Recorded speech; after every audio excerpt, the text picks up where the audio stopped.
Sveiki, šiandieną parodysiu, kaip reikia susikurti nuolaidos kodą jūsų WooCommerce parduotuvei. Tai atsidarome adminą, einame marketingas, nuolaidos, toliau spaudžiame sukurti naują nuolaidą ir matome nuolaidos kodas, tai galime sugeneruoti atsitiktinį arba galime įsirašyti ranką, pavyzdžiui, išpardavimas 15. Toliau aprašymo rašyti kaip ir nereikia. Ir einame prie kupono informacijos. Taigi turime nuolaidos tipą. Tai turime procentinę nuolaidą, reiškia būtų 15 procentų nuolaida, turime fiksuotą krepšelio nuolaidą, tai būtų 15 eurų nuolaida, taip pat turime fiksuotą produktą nuolaidą, kuri bus tik kažkuriam produktui. Tai dažniausiai yra naudojama šios dvi, tai jas ir paminėsiu. Norint sukurti procentinę nuolaidą, tai mums reikėtų nuolaidos tipą nusistatyti procentinę nuolaidą. Toliau nuolaidos suma, tai įrašome procentą, kokia bus taikoma akcija, jeigu 10 procentų, tai 10, jeigu 15, 15 ir taip toliau. Toliau galime su šiuo nuolaidos kodu arba tiesiog sukurti naują atskirą kodą pristatymas, kuriam bus suteikta nemokamas siuntimas. Tai jeigu norime suteikti nemokamą siuntimą, mums reikėtų uždėti varnelę. Taip pat galime nusistatyti, iki kada mūsų ši nuolaida galios. Tai aš noriu pasirinkti, kad jinai galios iki kovo 31. Nemokamą pristatymą nepasirinksiu. Toliau einame į nuolaidos sąlygos. Toliau galime matyti tokius parametrus kaip mažiausia krepšelio suma, didžiausia krepšelio suma, kas reiškia, kad pavyzdžiui klientas norėdamas panaudoti šį nuolaidos kodą turėtų apsipirkti mažiausiai iš 50 eurų, bet ne daugiau negu 100. Šiaip praktikoje didžiausia krepšelio suma niekas nenaudoja, naudoja daleiskim nuo mažiausios, tai nuo 100 eurų ir panašiai. Taip pat jeigu turime daugiau nuolaidos kodų, tai galime uždėti varnelę ties individualią nuolaidą, kad ši nuolaida nesusisumuotų su kitomis nuolaidomis ir negalėtų tiesiog pritaikyti. Taip pat galime uždėti, kad nuolaidos kodo netaikytų akcijiniams prekiams, o pritaikys tik tai neakcijiniams. Toliau galime taip pat nustatyti produktus, kuriems grinai norime pritaikyti, tai jeigu turime 10 produktų, o akciją norim pritaikyti tik tai 5, tai mums tuos 5 reikėtų pasižymėti. Arba atbulai, jeigu norime tiesiog išskirti tam tikrus produktus, kuriems nebus taikoma, tai reikėtų išskirti. Taip pat galime nustatyti ir produkto kategoriją, kuriai norime taikyti tik akcijas arba išskirti. Leidžiame L paštai, tai žmogus privalo apsipirkti su tuo L paštu. Tai pavyzdžiui, norime nustatyti vieną akciją būtent tam klientui, tai mums reikėtų ir jo įvesti čia L paštą. Toliau einame į nuolaidos limitus. Nuolaidos limitai, taigi limitas nuolaidai, tai šioje vietoje įvedame, kiek kartų nuolaidą gali panaudoti klientai.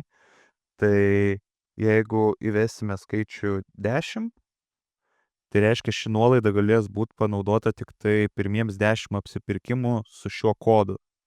Tai yra po 10 panaudojimo 11 kartą jau šios nuolaidos niekas negalės panaudoti. Taip pat galime įvesti limitas X produktų, tai reiškia, kad šią nuolaidą taikysime, jeigu krepšelėje nebus daugiau negu, mano atveju, 5 prekių. Ir limitas pirkėjui, tai kiek kartų gali panaudoti tas pats pirkėjas šį kodą. Tai daleiskim, jeigu darome vėlgi kažkokią specifinę nuolaidą, tai galime parašyti vienetą, kad vienas klientas gali panaudoti tik tai vieną kartą šį nuolaidos kodą. Taigi toliau vėl galime pereiti, pasižiūrėti. Visada mes galėsime koreguoti tos nuolaidos kodus.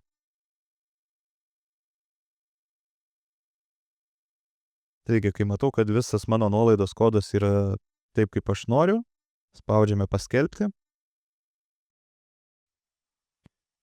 Ir ši nuolaida jau yra sukurta, galime užeiti vėl į skiltį nuolaidos. Ir matome, kad turime sukurtą nuolaidą, kuri atsivaizduoja jau sąraše.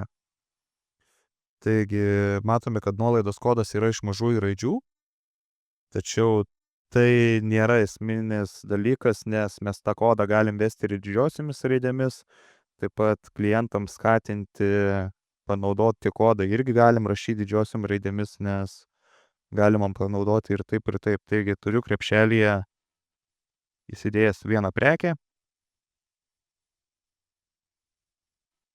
Ir čia, aišku, vertimai blogi yra, bet nieko tokio. Ir rašau nuolaidos kodą išpardavimas 15. Spaudžiu pritaikyti.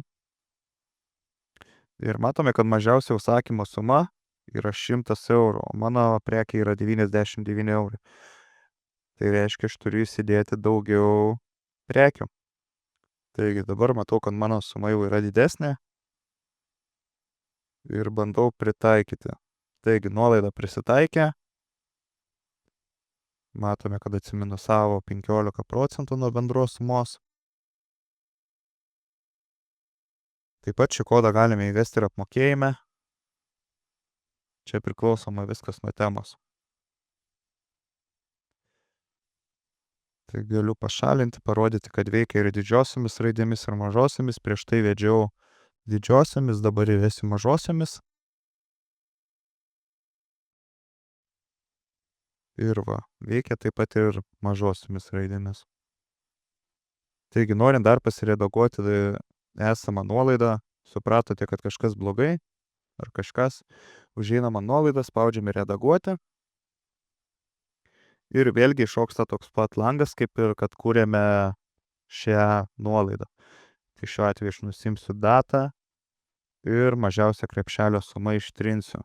Taip pat nuimsiu, kad negalima naudoti su kitomis. Tai reikš, kad dabar šis nuolaidos kodas galės sumuotis ir su kitomis nuolaidomis. Toliau, ką man reikia padaryti, būtinai paspausti atnaujinti.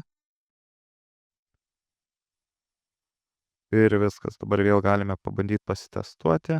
Grįžtu į krepšelį. Susimažinu iki vienos prekės. Ir iš naujo galiu pabandyti pritaikyti.